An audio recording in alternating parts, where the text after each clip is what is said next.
PSG versus Bayern Munich, 5-4, 9 goals, one of the craziest Champions League matches ever played. It was an incredible game, and PSG won. Yes, finally. So why does it feel like they're about to lose everything? Why? Because this club has spent over $1.5 billion on players. They signed Neymar, they signed Messi, they signed Mbappe, and then watched him leave for Real Madrid on a free transfer. $1.5 billion? You heard that right. Yes, $1.5 billion, 0 Champions League titles. And now PSG has to go to Munich on May 6 to the Allianz Arena. Bayern needs just 1 goal to turn PSG's most glorious night into its worst nightmare again. Because that's what PSG does. Every year, they assemble the world's most expensive squad. They dominate League One as if it were a training session. They spend Qatar's oil money as if it were monopoly money. And then the Champions League begins, and something goes wrong. A scandal, a lawsuit, a superstar who suddenly can't walk, a UEFA financial fair play investigation, a group of owners with political interests far outweighing their love for the game. This video isn't about the match on May 6th. This video is about why that match will always end this way, no matter what the scoreboard says. Watch until the end. Because what Qatar actually bought with its decade-long investment in PSG will make you question everything you thought you knew about modern soccer. Let's get started. Paris Saint-Germain wasn't always like this. It wasn't always the club of billion-dollar transfers, Qatari princes, and political agendas disguised in football jerseys. Has it transformed from a team for the people into one owned by Arab capital? Before the money arrived, PSG was just a football club, but it was founded in 1970. It was struggling for identity in a city that had never truly valued football, just as London, Madrid, and Munich always have. They won their first league championship in 1986. Their first and only European Cup, the Cup Winners' Cup, in 1996. One European title in their entire history. It's a trophy that no longer exists because UEFA abolished this tournament. This is the legacy that Qatar purchased in 2011. Not a dynasty, not a legacy, just an ordinary French club with a single forgotten European Cup and a fan base sharing a city with a rugby team. And then Nasser Al-Khelaifi, with Qatar sports investments behind him, arrived and everything changed overnight. This happened despite the fans not wanting it. The first summer transfer, Zlatan Ibrahimovic, then Thiago Silva, then Edinson Cavani. The League One titles started coming one after another so predictably that French football ceased to be a competition and became a parade. By 2017, PSG had won 4 consecutive league titles. They were invincible domestically. Financially, they operated in a different league than every other club in France. Everything was going well, and the rest of Europe was watching very carefully. Because the money didn't come from a wealthy owner who loved football. It came from a sovereign wealth fund, from a nation state. We're talking about a government that decided that owning the most famous football club in the world's most glamorous city was more valuable than any other investment they could make. This was never just about football. The issue was never just about winning the Champions League. The point was what the Champions League represented: global legitimacy, global interest, global influence. And PSG was the vehicle for this. That's exactly why when they missed the chance to win this, failure meant much more than just 3 points on the scoreboard. If you watched a PSG match and sensed that there was a fundamental problem beneath the surface, beneath the lights, the celebrities, and the branded jerseys, you were right. Something was wrong. And this had been embedded in the ownership structure from the very first day Qatar took over. Who owns the team? The question wasn't whether PSG could buy the Champions League. The question was whether the Champions League could be bought. How easy was this? 14 years later, after Neymar, after Messi, after Mbappe, after all the scandals, lawsuits, and FFP investigations, we finally learned the answer. And on May 6 inches Munich, the whole world will watch PSG try once again to prove this answer wrong. The 30th of June 2011, Qatar Sports Investments completed the purchase of Paris Saint-Germain for 50 million euros.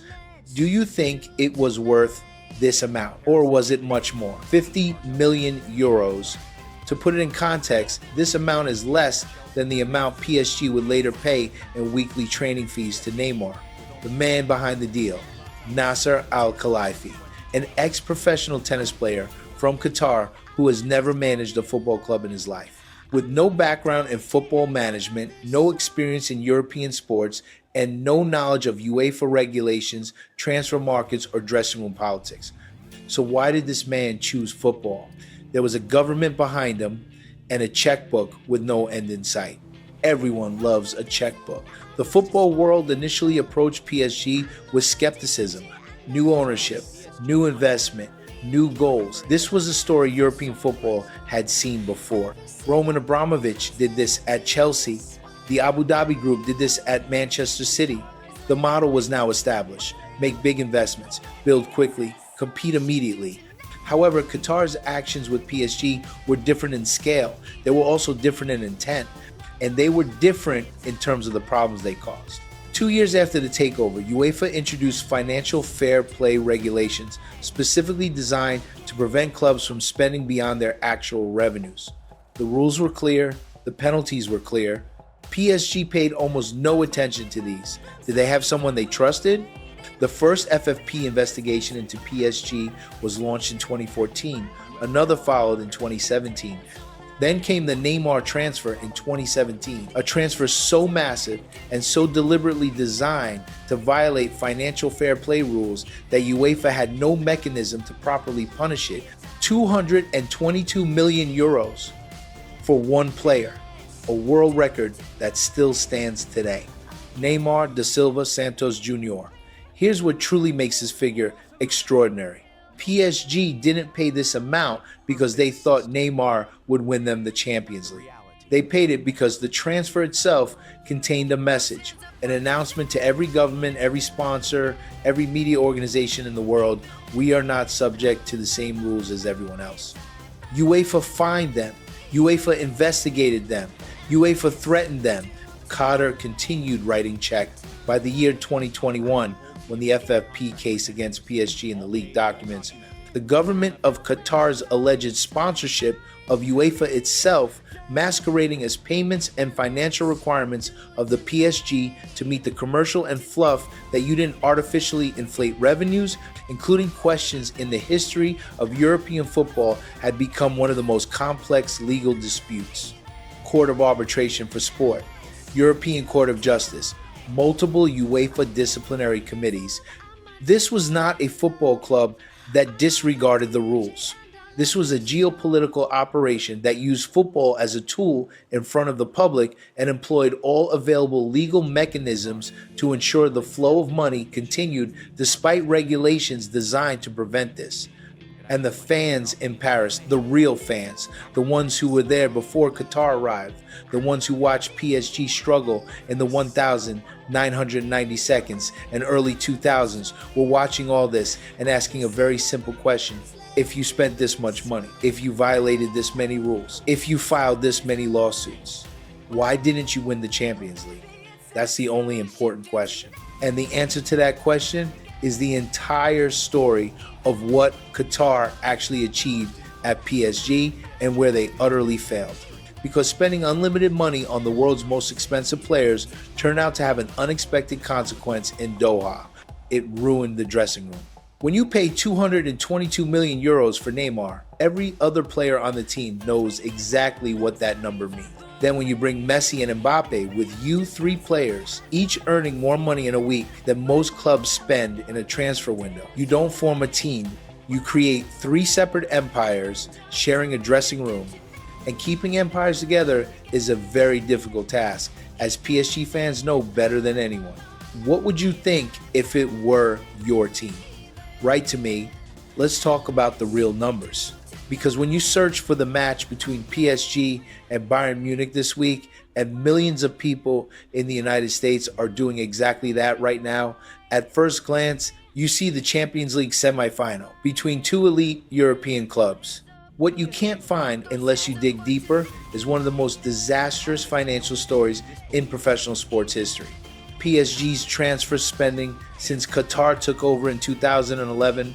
According to a conservative estimate, the net expenditure exceeds 1.5 billion euros. This figure is not a typo. 1,500 million euros spent on players over 13 years. To put it in context, Bayern Munich, which currently needs a win to eliminate them, has been governed by a financially self-sufficient model for decades. There is no sovereign wealth fund, there is no state support, there is no FFP investigation.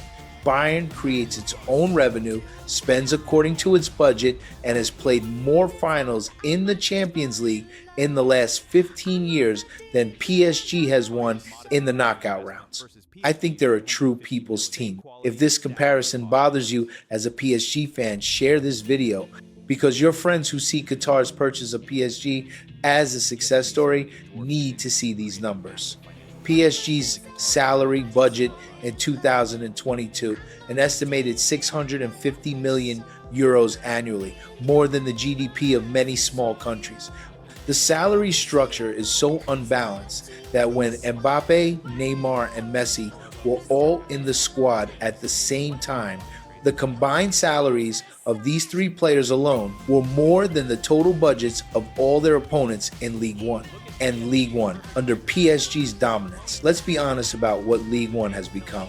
It's not a competition, it's a training ground. PSG won a league so routinely and effortlessly that their players were chronically unprepared for the intensity of real competitive football in the Champions League qualifying matches. You can't win the Champions League by beating Troyes 7-0 every weekend. You can't recreate the Allianz Arena atmosphere against Bayern Munich by beating Strasbourg at the Parc des Princes. And PSG's performance in the Champions League since Qatar's takeover proves exactly this. 14 years of investment, 14 years of record-breaking transfers, 14 years of FFP investigations, lawsuits, leaked documents, and endless scandals. A Champions League final 2020 lost to Bayern Munich. They lost against Bayern Munich. They will face the same team again on May 6th, the team that overcame every obstacle PSG faced in this tournament. There is a pattern here, and patterns in football, like transfer fees, never lie.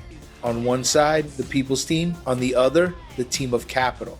The UEFA financial fair play system was supposed to prevent exactly this kind of financial arms race. Its aim was to ensure that clubs compete based on their football achievements, not on the depth of their owners' state treasuries. PSG tested this system to its limits, and in doing so, they revealed something that every football fan watching the PSG Bayern match this week should clearly understand. Money cannot buy team chemistry.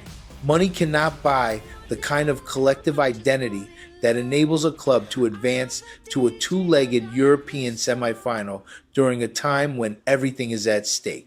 Money buys individuals, and individuals, no matter how talented they may be, do not automatically become a team.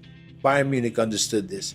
PSG, on the other hand, despite spending the most in French football history, never managed to achieve this. And on May 6 Munich, this fundamental difference will become more significant than all the transfer fees Qatar has paid so far. Let's take a look at the exits, one by one, because PSG's Champions League performance during the Qatar era isn't just about disappointing results. It's a masterclass in how to spend unlimited money and still find new ways to lose. A course that should be taught in every school. Quarterfinal, Barcelona. Hundreds of millions of dollars spent. They were eliminated by team play that PSG's expensive stars couldn't handle. Barcelona is the people's team. We love it. Quarterfinals, Barcelona. Again, same lesson, not learned. Again, the last 16 round. The 6-1 comeback at Camp Nou, still one of the greatest nights in Champions League history. PSG fans believed the Qatar project had finally found its soul. Then came the quarterfinals. Barcelona won on away goals. There was no point in coming back. Round of 16, Manchester United. PSG won the first leg 2-0 at Old Trafford. They only needed to avoid a 3-goal defeat at home. Against a United team missing 9 first-team players, they lost 3-1. At home, eliminated final Bayern Munich 1-0. The player PSG sold years ago, Kingsley Coman, scored the only goal. Of course he scored. Round of 16, Real Madrid. Ahead 2-0 overall, 17 minutes left in the match. Benzema scored a hat-trick in 36 minutes. PSG's €700 million attack trio was on the field in all 3 matches. In return, they couldn't produce anything. And then Mbappe left the team for free to Real Madrid. The club had restructured the entire salary structure to keep the player on the team, but the player left without a transfer fee being paid. The PSG Bayern Munich match to be played in Munich on May 6 is the final chapter in this story. And if you truly believe this chapter will unfold differently from the others, tell us why in the comments. Because after every collapse, every scandal, every broken promise, the burden of proof rests entirely with PSG. Let's talk about Bayern Munich. It won't take long because this video is about PSG. However, you can't understand how great PSG's failure is without fully understanding what Bayern represents. Bayern Munich is everything PSG tried to buy but failed to acquire. That was very good indeed. The reason for this is not that Bayern is richer. They are not. The reason for this is not that Bayern has better individual players. On paper, they have failed to achieve this for most of the last decade. However, Bayern possesses something that no transfer fee could achieve at the Parc des Princes: identity and being the team of the people. Bayern knows very well what it is. It has known this for 50 years. German efficiency is built on collective discipline, and its corporate culture is so deeply ingrained that individual superstars come to the Allianz Arena and adapt to the club. It doesn't work the other way around. PSG, on the other hand, is taking the exact opposite approach. PSG is adapting to its superstars. It is restructuring their contracts around them. It is building its entire attacking system around whoever is the most expensive player in the squad that season. And when that player leaves, whether it's like Neymar left, like Mbappe left, like Messi vanished silently, there's nothing left behind. No identity, no system, no collective spirit. Harry Kane was transferred to Bayern in 2023. One of the most expensive transfers in Bundesliga history. And within 6 months, he began implementing the same pressing patterns as every Bayern forward before him, because at Bayern, the system is more important than any individual. Jamal Musiala grew up in Bayern's youth academy. He did not come here with a transfer fee attached to him. He already came as part of the club. This is the difference. And on May 6 Munich, when the score was level overall, Bayern needed only 1 goal and had the full support of the Allianz Arena behind them. This difference will manifest itself at every moment of the pressure. PSG have a more expensive squad. Bayern have a more complete team. Let's not forget the enthusiastic fan group either. In 14 years of Champions League experience, one of these two factors has consistently been more important than the other. Okay? PSG is facing Bayern Munich May 6, Allianz Arena. The whole world is searching for this match right now. All eyes will be on them. PSG won the first match 5-4. They have the away goals advantage. Ousmane Dembele is having the best period of his career. They have a manager like Luis Enrique, and during the Qatar period, for the first time, he created a structure that looked like a functional team rather than a collection of expensive individuals. And this is important, really important. Also, the important part is here, Bayern Munich at home, in Munich, in front of 75,000 fans who have watched their team reach this stage of the Champions League more times in the last 15 years. This is more than most clubs could achieve over a generation. Bayern needs a goal, just one. And then PSG away from home, under the highest pressure, with the entire weight of Champions League history on every player wearing that red and blue jersey, has to score again. History says they cannot bear this pressure. History says that the locker room, which appears united in its first phase, will break under the weight of the second. History says that when Bayern ramps up the pressure in the second half, when the kind of noise that's only heard in European Cup qualifiers at the Allianz Arena erupts, PSG will find a way to make things difficult. It will make things even more difficult. It will make things even more difficult. It feels like another chapter of modern football's longest lasting curse is unfolding. But here's the thing about curses. They have an end, maybe not tonight, maybe not this year, but the PSG that lost to Manchester United in 2019 is not the PSG that beat Bayern 5-4 last week. Something has changed in the dressing room. Something for which no transfer fee was paid and which no court case can take away. Whether this is enough for Munich on May 6th, that's the only question left. It's going to be a long night. What do you say? And the answer comes in a very short time. Paris Saint-Germain. Founded in 1970, acquired in 2011, transformed from scratch into the most expensive football project in human history. Seemingly a company. 1.5 billion euros were spent. Neymar, Messi, Mbappe, Ibrahimovic, Cavani, Silva, all the superstars on the market were transferred. Every breakable record was broken. A Champions League final was played, 0 wins. And on May 6 inches Munich against the same club that beat them in that final, PSG will either begin to rewrite this story or add another chapter to it. So, what did Qatar's 14-year ownership period actually bring? Not trophies, not success in Europe, not the global legitimacy Doha sought when writing the first 50 million euro check in 2011. What about Qatar without oil? Qatar's performance at PSG is the most perfectly crafted argument against buying a football club in the history of the sport. Because football, unlike oil, unlike real estate, unlike sovereign wealth funds and geopolitical influence operations, football doesn't care how much you spend. They only care about what happens on the field. The public doesn't care about money, they care about good football. Bayern Munich understood this from the very beginning. PSG is still learning, and if you've gotten this far, you already know which side of this debate history stands on. If this video made you see PSG differently than you did 48 hours ago, there are people in your life who need to watch this before May 6th. Send it to them. Discussions have already started in the comments. Go there after Munich. We will explain all the details of what happened and what it means for PSG's future under Qatari ownership. See you there. What should the next video be about? You decide. Write in the comment.